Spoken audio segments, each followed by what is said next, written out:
Hi అండి, నమస్తే. Welcome to ఇంటి వంట తిందాం ఆరోగ్యంగా ఉందాం. ఐఎమ్ విశాల. ఈరోజు వీడియోలో మా చిన్నతనంలో ఎంతో ఇష్టంగా తినే చందమామ బిస్కెట్స్ని ఎలా ప్రిపేర్ చేసుకోవాలో చూపించబోతున్నామండి. చాలా బాగుంటాయండి. క్రిస్పీగా ఉండటంతో పాటు అలా నోట్లో పెట్టగానే ఇలా కరిగిపోతాయి ఈ బిస్కెట్స్. చాలా ఈజీ అండి. ఎవరైనా సరే ఈజీగా వీటిని ప్రిపేర్ చేసుకోవచ్చు. మరైతే వీటి ప్రాసెస్ కోసం ముందుగా ఒక బౌల్లో 2 కప్పుల మైదాని వేసుకోండి. మైదా ప్లేస్లో గోధుమ పిండిని కూడా వేసుకోవచ్చండి. కాకపోతే నేను చేసేది పాతకాలం పద్ధతిలో కాబట్టి అప్పట్లో మైదానే వేసేవారు. అందుకని నేను కూడా మైదానే వేస్తున్నాను.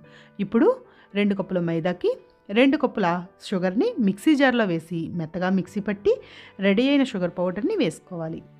అలాగే స్వీట్ని తక్కువగా ఇష్టపడేవారు అరకప్పు నుండి 1 కప్పు వరకు షుగర్ని తగ్గించి వేసుకోండి. ఆ తర్వాత ఇందులోకి 1 టీ స్పూన్ వరకు యాలకుల పొడిని వేసి బాగా కలుపుకోండి. ఇలా బాగా కలుపుకున్న తర్వాత ఇందులోకి 1 కప్పు మరిగే నెయ్యిని తీసుకుని కొద్ది కొద్దిగా వేసుకుంటూ ముద్దలా అయ్యే వరకు కలుపుకోవాలి.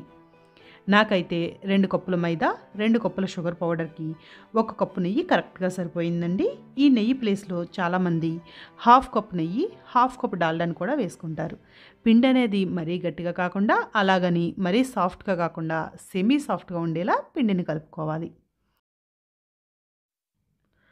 ఇలా పిండి ముద్దను కలుపుకున్న తర్వాత మనం బిస్కెట్స్ని ప్రిపేర్ చేయడం కోసమని ఇలా ఒక బల్లను కానీ పూరీపీటను కానీ తీసుకుని దానికి కూడా నెయ్యిని అప్లై చేసుకోవాలి.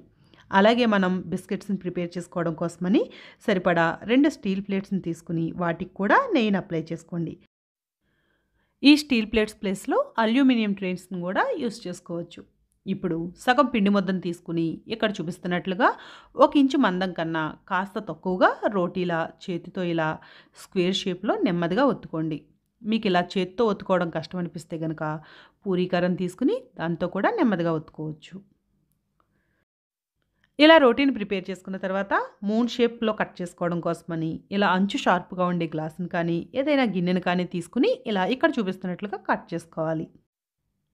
ఇలా మొదట కట్ చేసుకున్న పీస్ని తీసేసి ఆ తర్వాత నుండి గ్లాస్ని హాఫ్ వరకు ఇక్కడ చూపిస్తున్నట్లుగా పెట్టుకుని చందమామ షేప్లో కట్ చేసుకోవాలి. ఇలా కట్ చేసుకున్న బిస్కెట్ని మనం నెయ్యి రాసి పెట్టుకున్న ప్లేట్లోకి తీసుకోవాలి.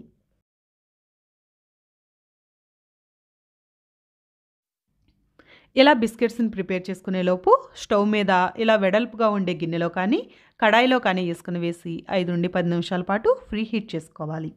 ఇలా ప్లేట్కి సరిపడా బిస్కెట్స్ని చేసుకున్న తర్వాత ఈ ప్లేట్ని ముందుగానే ఫ్రీ హీట్ చేసి పెట్టుకున్న ఇసుక మీద పెట్టి పైన వేరొక ప్లేట్ని ఉంచి మంటను లో ఫ్లేమ్లోనే ఉంచుకుని 10 నుండి 12 నిమిషాల పాటు కుక్ చేసుకోవాలి.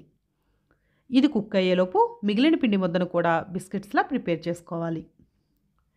ఇప్పుడు 10 నిమిషాల తర్వాత మూత తీసి చూసారంటే ఇలా బిస్కెట్స్ చుట్టూరా లైట్గా కలర్ చేంజ్ అయి ఉంటుందండి. ఇప్పుడు ఈ బిస్కెట్స్ అన్నిటిని ఇంకొక సైడ్కి నెమ్మదిగా టర్న్ చేసుకోవాలి. అయితే ఇక్కడ చాలామంది ఇంకొక సైడ్కి బిస్కెట్స్ని టర్న్ చేయరండి. కాకపోతే అలా చేయడం వల్ల బిస్కెట్స్ తినేటప్పుడు నోటికి జిగురు జిగురుగా అంటుకుంటున్నట్లుగా ఉంటుంది. కాబట్టి ఇంకొక సైడ్కి కూడా టర్న్ చేసుకుని బేక్ చేసుకుంటే క్రిస్పీగా చాలా బాగుంటాయి. ఇప్పుడు ఇలా బిస్కెట్స్ అన్నిటిని టర్న్ చేసుకున్నాక మళ్ళీ మూత పెట్టి మరొక 3 నుండి 4 నిమిషాల పాటు బేక్ చేసుకోవాలి. ఇప్పుడు 3 నిమిషాల పాటు బేక్ అయిన బిస్కెట్స్ని నెమ్మదిగా ఒక ప్లేట్లోకి తీసుకోవాలి. ఇప్పుడు బేక్ అయిన బిస్కెట్స్ ప్లేట్ని పక్కకు పెట్టుకుని మనం ఆల్రెడీ ప్రిపేర్ చేసుకున్న బిస్కెట్స్ ప్లేట్ని ఇసుకలో పెట్టి బేక్ చేసుకోవాలి. ఇలా ఒక ప్లేట్ బిస్కెట్స్ కుక్ అయ్యేలోపు ఇంకొక ప్లేట్ని రెడీ చేసుకుని పెట్టుకోవాలి. అంతేనండి. చాలా ఈజీ ప్రాసెస్తో తక్కువ ఇంగ్రీడియంట్స్తో మా చిన్ననాటి క్రిస్పీ చందమామ బిస్కెట్స్ రెడీ అయిపోయాయి.